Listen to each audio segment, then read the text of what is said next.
Hey guys, this is your Abhay Batheja और आज हम शुरुआत करते हैं फिर हमारे नई यूनिट की, जो है हमारी यूनिट नंबर 5।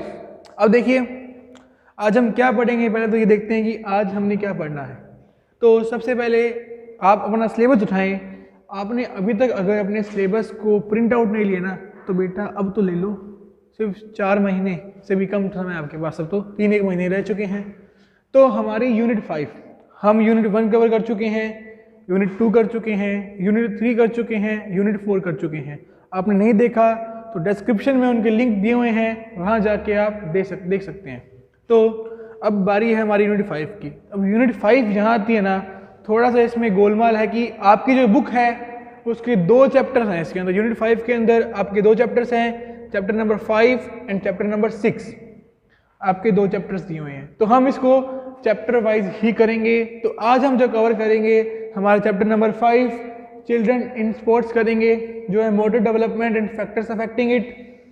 सेकंड टॉपिक करेंगे हम exercise guidelines at different stages and then third करेंगे common postural deformities. This is the most important topic है आपका इस चैप्टर में से। यहाँ पे 3 से 5 नंबर का क्वेश्चन इस टॉपिक के ऊपर आएगा ही आएगा। वेरी वेरी इंपॉर्टेंट है इस चैप्टर का। और देन फिर हम कवर करेंगे हमारा चैप्टर नंबर 6 जो है वीमेन इन स्पोर्ट्स, जिसमें हम कवर करेंगे sports participation of women in India, special consideration menarche and menstrual dysfunction and then female athlete triad. अब देखिए जो ये 2 टॉपिक्स हैं, स्पेशल कंसिडरेशन और एक फीमेल एथलीट ट्रायड, इनके ऊपर स्टार लगाया है। इसका मतलब ये है कि ये जो टॉपिक है ये बोर्ड 2021 के सिलेबस में नहीं है। तो आप ये वीडियो का सिर्फ ये पार्ट देखेंगे जो हमारा sports participation of women in India है। बट मैं करवाऊंगा ये पार्ट्स भी बिकॉज ताकि ये वीडियो बाकी बच्चे जो 2022 के बच्चे हैं उनके लिए यूज़फुल हो एज उनके पूरा सिलेबस आएगा, क्योंकि ये हमारे टॉपिक थे। तो ये 2 टॉपिक आपको नहीं देखने हैं एंड इस चैप्टर में जो टॉपिक है वो आपको तीनों में करवा रहा हूँ, बिकॉज बाकी टॉपिक हमारे सिलेबस में भी नहीं थे। तो हो सकता है 2022 के बच्चों के लिए भी वो टॉपिक्स ना हो। तो 2021 वाले सिर्फ इसका शुरू करते हैं। तो चलिए शुरू करते हैं chapter number 5 children in sports. सबसे पहले हम पढ़ेंगे इसके अंदर मोटर डेवलपमेंट। टॉपिक आपसे क्लियर हो चुके हैं। चैप्टर 5 और 6 एक यूनिट है, हम चैप्टर 5 पढ़ेंगे आपकी बुक के अकॉर्डिंग, और जो आपके सिलेबस में है वो हम कर रहे हैं। सबसे पहले जो हमारा टॉपिक है this is the motor development. और ये चैप्टर पढ़ने का एक फंडा है कि हम जो भी पढ़ेंगे हमेशा इन वर्ड्स का डाइसेक्शन करते हुए पढ़ेंगे। इनके वर्ड्स के अंदर सब कुछ लिखा हुआ है क्या है। द फर्स्ट टॉपिक है हमारा, जो फर्स्ट टॉपिक है motor development and factors affecting it. तो सबसे पहले पढ़ेंगे मोटर डेवलपमेंट क्या होता है। Motor is refers to movement. Motor क्या होता है? मोटर का मतलब होता है मूवमेंट। मूवमेंट मतलब क्या होता है? मोशन। हम बात कर रहे हैं चिल्ड्रन इन स्पोर्ट्स, बच्चों की बात कर रहे हैं। मोटर डेवलपमेंट मतलब सबको पता है विकास। तो मतलब हमारी मूवमेंट का विकास इज द मोटर डेवलपमेंट। जब एक बच्चा पैदा होता है वो बिल्कुल मूव नहीं करता, उसके अंदर कोई भी मोशन नहीं होता, वो मोशन लेस होता है। वो अपने पैर हिलाने शुरू करता है, हाथ हिलाने शुरू करता है, रेंग के चलना शुरू करता है, उसके बाद चलना शुरू करता है, दौड़ना शुरू करता है। This is the development of motor development. तो मोटर डेवलपमेंट क्या है? हमारे इमोशन का विकास। Motor development refers to the development of child's bones and his or her ability to move around and manipulate the surrounding. Repeat again with me. बोलिए। Motor development refers to the development of child's bones and his or her ability to move around and manipulate the environment. मतलब कि एक बच्चे के अंदर उसकी bones का विकास होना जिससे कि उसकी बोन्स मूव कर सकती हैं और बच्चा इधर उधर घूम सकता है। This is the motor development and motor development is of 2 types. अब आपके इस चैप्टर में क्वेश्चन आएगा, 2 नंबर का क्वेश्चन आएगा, डिफाइन मोटर डेवलपमेंट या what is motor development and what are its 2 types. उसके 2 टाइप्स कौन से हैं तो आपको एक्सप्लेन करने होंगे। The 2 types of motor development is, first is the gross motor development and second is the fine motor development. Gross मतलब बड़ी, फाइन मतलब छोटा या छोटी, बड़ा या बड़ी, कुछ मर्जी कह सकते हैं आप। तो ग्रोस मतलब बड़ा। तो gross motor development involves the development of the large bones और large muscles। इस तरीके से पढ़ेंगे हम, आपके दिमाग में बिठाना है मेरे को, और मिशन 100 को फोड़ना है, आग लगानी है। तो ग्रोस मोटर, ग्रोस मतलब बड़ा, यानी बड़ी मसल्स का विकास या बड़ी बोन्स का विकास। फाइन पार्टिकल्स, आप फिजिक्स में पढ़ते हैं फाइन पार्टिकल्स, इलेक्ट्रॉन और फाइन पार्टिकल्स या अल्फा पार्टिकल्स जो भी हैं, तो छोटा यानी छोटी बोन्स का विकास, छोटी मसल्स का विकास, छोटी मोटर्स की development, this is the gross motor and this is the fine motor development. तो इसकी डेफिनेशन क्या हो सकती है? Development of small bones, the development of large bones and muscles is called the gross motor development. और आपकी book में जो डेफिनेशन लिखी हुई है उसके according it involves development of large muscles in the child's body. Large muscles मतलब जो हमारे सिटिंग के दौरान, चलने के दौरान या भागने के दौरान काम आती हैं, these are the large muscles and this is gross motor development. And the fine motor development it involves the small muscles of body specially during the small movement like fingers और हैंड्स। किसी ball को पकड़ रहा है छोटा बच्चा, दिस is the fine motor development. तो आपके पास एग्जाम में आ सकता है 2 नंबर का question, what is the motor development and define it's 2 types, और 1 नंबर का आ सकता है what is the motor development and name it's both the types. तो आपको लिख के आना होगा एंड विद एग्जांपल की ग्रोस मोटर मतलब walking, sitting, running, and fine motor मतलब कैचिंग अ बॉल, किस चीज को पकड़ना, ग्रास्पिंग द हैंडल्स, डोर्स वगैरह, एनीथिंग। अब हम चलते हैं नेक्स्ट टॉपिक जो आपकी बुक में दिया हुआ है, motor development in children. Motor development पढ़ चुके हैं हम, क्या होता है? The motor development is the development of movement, movement के अंदर विकास, मोटर डेवलपमेंट। और मूवमेंट किससे होती है? बोन्स और मसल से होती है।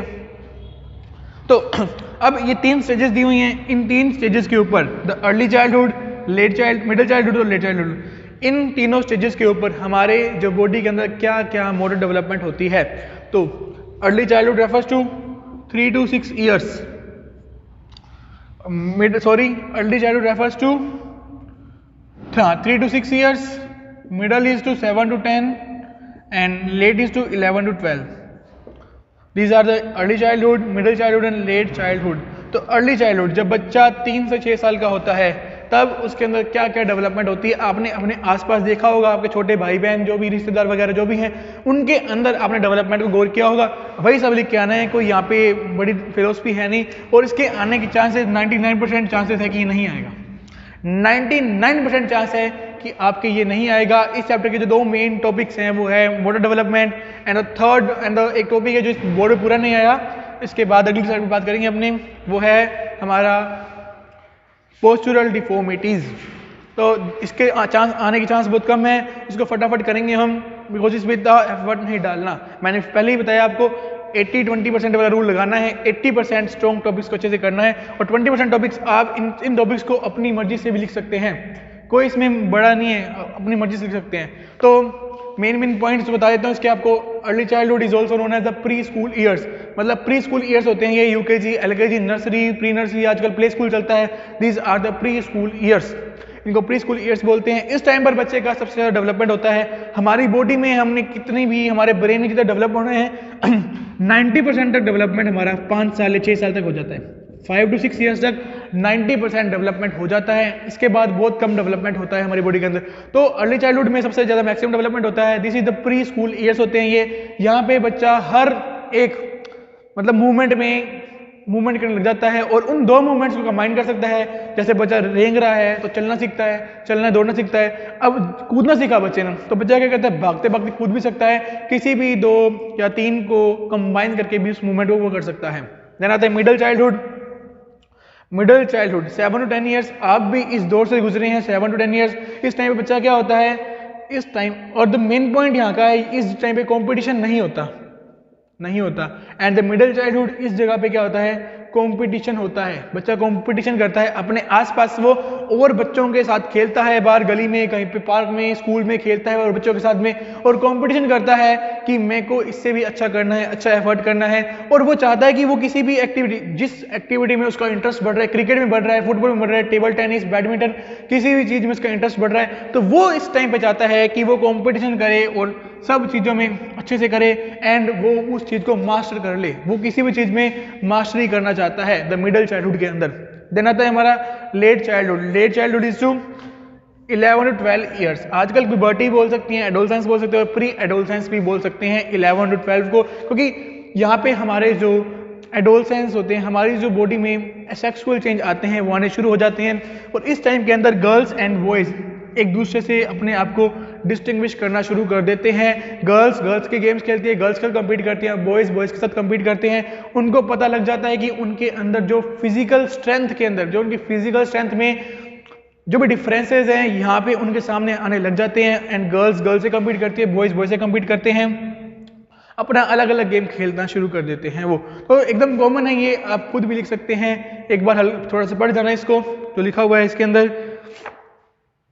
देन अब बात करते हैं हमारे नेक्स्ट टॉपिक की factors affecting motor development. MD मतलब मोटर डेवलपमेंट को अफेक्ट करने वाले फैक्टर्स, कि किन किन फैक्टर्स की वजह से जो ये डेवलपमेंट बताई है मैंने, मोटर डेवलपमेंट में ग्रोथ और फाइन मोटर डेवलपमेंट, इस डेवलपमेंट में मुश्किल आती है। The first factor is the biological factor and this is the universal factor. मैं हमेशा बोलता हूँ this is the universal factor, इसको बायोलॉजिकल फैक्टर बोलो या फिर जेनेटिक फैक्टर बोलो। हम जेनेटिक फैक्टर्स हैं जो हमारे जीन को इफेक्ट करते हैं। जैसे कुछ बच्चे होते हैं वो बचपन से ही मंदबुद्धि होते हैं, मंदबुद्धि कह सकते हैं उनको, कि जिनके अंदर ब्रेन की डेवलपमेंट नहीं होती, वो बचपन से ही उस तरीके के होते हैं और उनके अंदर किसी भी तरीके की मोटर डेवलपमेंट एफिशिएंटली नहीं होती। वो चलना लेट शुरू करते हैं, बोलना लेट शुरू करते हैं और यहाँ तक कि वो कुछ बोलते ही नहीं। देन नेक्स्ट आता है nutrition. The nutrition is the major factor. अगर आपने चैप्टर 2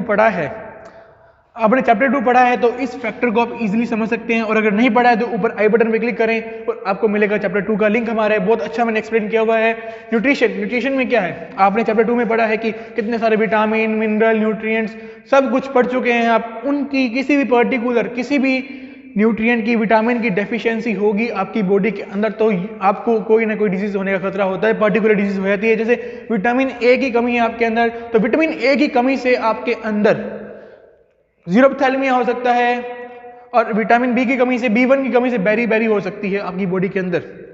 विटामिन सी से स्कर्वी हो सकती है। इसी तरीके के डिफरेंट डिजीजेस हो सकती हैं। तो अगर आपको कोई भी डिजीज है, एक बच्चे को जैसे नाइट ब्लाइंडनेस हो गया, तो वो बच्चे के अंदर डेवलपमेंट उतनी एफिशिएंटली नहीं हो पाएगी जितने की नॉर्मल बच्चे के अंदर होती है।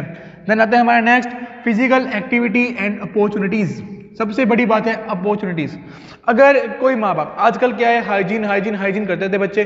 जब हम बच्चे थे, आप भी बच्चे थे, तो आप बाहर मिट्टी में गंदे हो के कैसे मर्जी आते थे, खेलते थे। एंड वही सबसे बेस्ट वे है डेवलपमेंट का। जो ये मोटर डेवलपमेंट है ये इसी तरीके से होती है। आजकल क्या है, माँ बाप बच्चों को फिजिकल एक्टिविटीज नहीं करने देते, बचपन से उनके ऊपर पढ़ाई का इतना प्रेशर डालते हैं।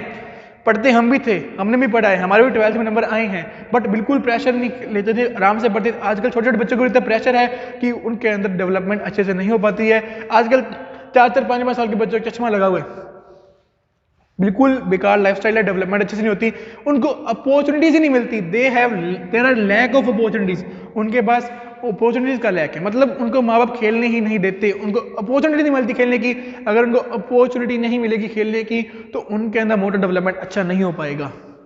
देन आता है हमारा सेंसरी इंपेयरमेंट्स लाइक कोई डीफ है, कोई ब्लाइंड है। अगर कोई डीफ है तो उसे कोई भी गेम के इंस्ट्रक्शन समझने में दिक्कत आएगी, कुछ भी करने में दिक्कत आएगी, तो उसके अंदर मोटर डेवलपमेंट अपने आप ही कम होने वाली है। देन कोई विजुअली इंपेयर्ड है, अगर वो विजुअली इंपेयर्ड है, से कुछ दिखेगा ही नहीं, वो कोई भी एक्टिविटी में पार्ट कैसे लेगा, और एक्टिविटी में पार्ट नहीं लेगा तो उसके अंदर मोटर डेवलपमेंट नहीं होगी।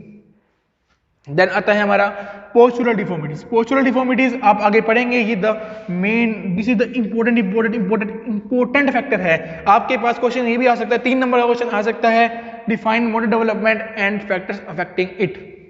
तो आपको लिख के आना है और फ्लो चार्ट में बना के आना है। यहाँ स्पेस की कमी थी तो मैंने फ्लो चार्ट नहीं बनाया, अदरवाइज फ्लो चार्ट बना के आना है। देन पोस्चुरल डिफॉर्मिटीज आप पढ़ेंगे, अभी स्पाइनल कर्वेचर पढ़ेंगे, फ्लैट फुट, नोक नीज और राउंड शोल्डर्स, आप ये सब पढ़ने वाले हैं, ये सब पढ़ेंगे आप। तो आप, और कोई भी डिफॉर्मिटी होगी तो बच्चा नहीं खेल सकता। Then the obesity, this is the most important कारण कि बच्चों में मोटर डेवलपमेंट नहीं होती। तो ओबेसिटी है, ओबेसिटी को हम बोल सकते हैं कि लेजीनेस। और क्या बोलते हैं, आजकल फैट शेमिंग बहुत होती है बच्चों की, बॉडी शेमिंग कह सकते हैं हमने, बॉडी शेमिंग। तो क्या होता है कि अगर कोई बच्चा मोटा है तो उसे बोलेंगे ए मोटे इधर आ। बचपन में मैंने भी ये चीज बहुत फेस की है, मुझे भी ऐसे ही बुलाते थे ए मोटे इधर आ, बट इग्नोर करो उनको, बुलाते थे बुलाने दो।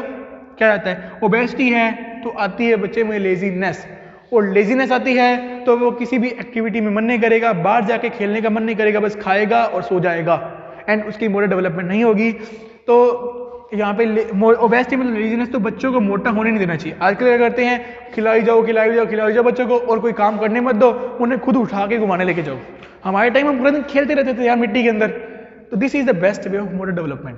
तो अभी तक हमने पढ़ा है मोटर डेवलपमेंट, दो तरह की मोटर डेवलपमेंट होती है, gross motor and fine motor. फिर पढ़ा है हमने motor development children, early childhood पे क्या होती है, मिडिल पे क्या होती है, लेट चाइल्डहुड पे क्या डेवलपमेंट होती है। फिर पढ़ा है factors affecting motor development, these are the 6 factors affecting the motor development. ये 6 फैक्टर पढ़े हैं मोटर डेवलपमेंट को अफेक्ट करने वाले।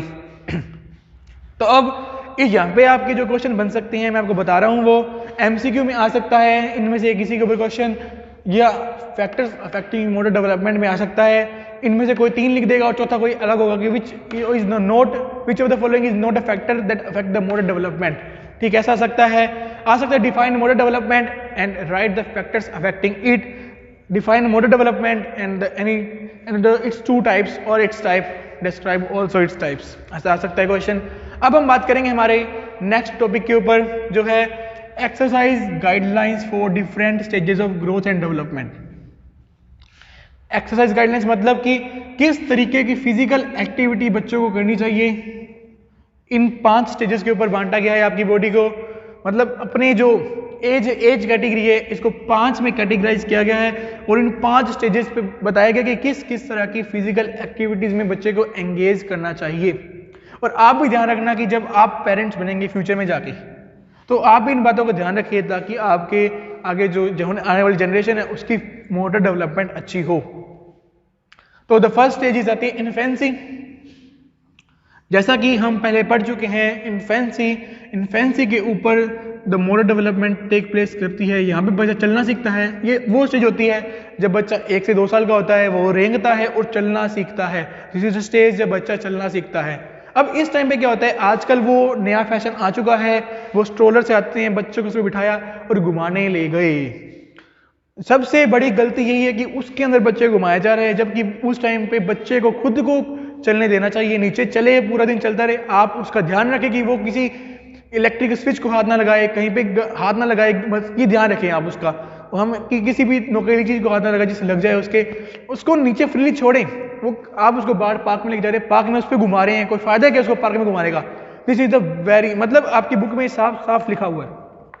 तो जो इस टाइम पे ध्यान रखना चाहिए वो ध्यान ये है कि ग्रोस मोटर एक्टिविटीज और एक्सरसाइज शुड बी प्रमोटेड। इस टाइम पे उसकी ग्रोस मोटर एक्टिविटीज को प्रमोट करना चाहिए। ग्रोस मोटर एक्टिविटीज मतलब कि उसको चलने फिरने देना चाहिए, मतलब चलना सीखता है वो, उस टाइम पे उसको बैठना सिखाना चाहिए, उसको रेंगने देने चाहिए। देन उसके बाद कहना चाहिए उसको हाथ हिलाना, मतलब पैर वगैरह हिलाना जो बच्चे करता है, वो सब एक्टिविटीज करने देनी चाहिए। वॉचिंग टीवी, और आजकल क्या करते हैं कि अगर कोई बच्चा रो रहा है, कुछ कर रहा है, उसके अंदर मोबाइल दे दो, वो देखेगा स्क्रीन पे। 1 से 2 साल के बच्चे से तो मोबाइल को दूर रखना चाहिए, उसको मोबाइल नहीं देना चाहिए। और यहाँ पे लिखा हुआ है they should be encourage to walk, उनको वॉक करने के लिए, चलने के लिए एनकरेज करना चाहिए ताकि उनके अंदर ओबेसिटी ना आए और उनका मोटर डेवलपमेंट अच्छे से हो। और instead of using a stroller to carry them around, उनको इधर उधर घूमने के लिए स्ट्रोलर की जरूरत नहीं है, उनको खुद चलने देना चाहिए ताकि उनके अंदर ओबेसिटी ना आए। और कल को अगर उन्हें चलने नहीं दिया जाएगा, ओबेसिटी आएगी, और अगर वो तब चलना सीखेंगे तो उनमें नोक नीज की प्रॉब्लम हो सकती है एंड फ्लैट फुट की प्रॉब्लम भी हो सकती है। देन हमारा सेकंड आता है अर्ली चाइल्डहुड 3 to 7 ईयर्स। आपके अगर आएगा तो ये क्वेश्चन आने के चांस तो 99% है कि नहीं आएगा, आपके आएगा तो ये क्वेश्चन आएगा। तो इस अकॉर्डिंग आप याद करें। कहना था अर्ली चाइल्डहुड पे क्या होता है, इस टाइम पे वो स्किल सीखता है, इस टाइम पे स्किल सीखने पे देना चाहिए कंसंट्रेशन, प्रैक्टिशन पे देना चाहिए, नोट और ना कि कंपटीशन पे। इस टाइम पे कंपटीशन नहीं होता, कंपटीशन पे ध्यान नहीं देना चाहिए। इस टाइम पे उसे स्किल को, पार्टिसिपेशन पे ध्यान देना चाहिए। और इस टाइम पे अनस्ट्रक्चर्ड फिजिकल एक्टिविटीज करवाई जानी चाहिए, और एटलीस्ट 60 मिनट्स की फिजिकल एक्टिविटी तो मिनिमम होनी चाहिए। इस टाइम पे क्या करते हैं बच्चे, हम बच्चे थे तो हम तो पूरा दिन खेलते रहते थे, 6 to मतलब 5-5 6 घंटे खेलते थे बाहर जा जाके, मतलब मिनिमम 60 मिनट्स तो खेलना चाहिए, मिनिमम 60 मिनट्स। देन उनके अंदर वेरियस फिजिकल एक्टिविटीज को उनको सिखाना चाहिए, उनको शो करना चाहिए कि वेरियस फिजिकल एक्टिविटीज, नए नए गेम्स उनको सिखाने चाहिए, आउटडोर गेम्स सिखाने चाहिए, ना कि फोन वाले गेम्स। देन उसके बाद आता है stress should be laid on clean and safe environment during this stage of growth. और इस टाइम पे बच्चों को टीवी देखना, मतलब 2 घंटे मिनिमम मतलब मैक्सिमम 2 आवर्स, मैक्सिमम 2 आवर्स बच्चे टीवी देख सकते हैं, और क्वालिटी प्रोग्राम्स, नॉट कार्टून वगैरह। हाँ कार्टून वगैरह दिखाओ, बट 60 मिनट्स तो एटलीस्ट उनको क्वालिटी प्रोग्राम दिखाओ, जिससे उनके अंदर क्वालिटी आए, रहना सहना आए, किस तरीके से डील करते हैं वर्ल्ड को। ना तो लेटर चाइल्डहुड आता है, लेटर चाइल्डहुड के ऊपर ही इस टाइम पे कॉम्पिटिशन होता है, इस टाइम पे कंपटीशन होता है, और बच्चा चाहता है कि वो किसी भी स्किल में मास्टर कर ले। इस टाइम पे आती है मास्टरी, वो किसी भी स्किल में मास्टरी करना चाहता है और उसे अपना पैशन बनाना चाहता है उस स्किल को इस टाइम पे। एंड हाई एंड्योरेंस वाली एक्टिविटीज को अवॉइड करना चाहिए।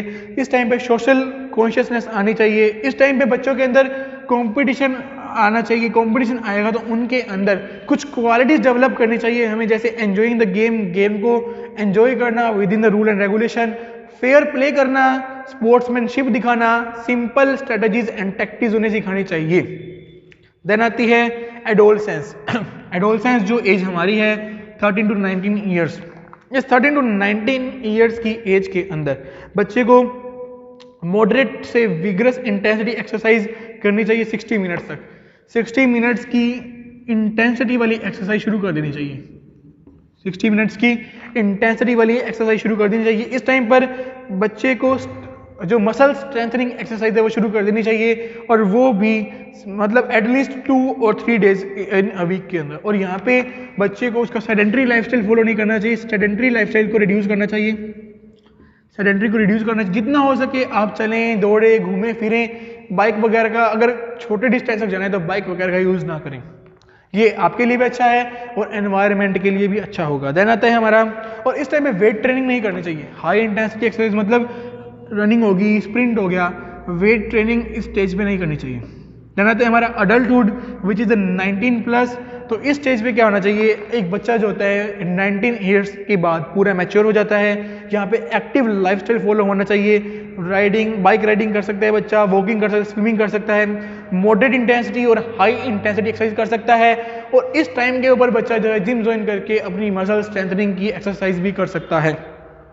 और यहाँ पे इनको अलग अलग एक्सरसाइज होती है जिम के अंदर, जिम वगैरह बच्चा ज्वाइन कर सकता है।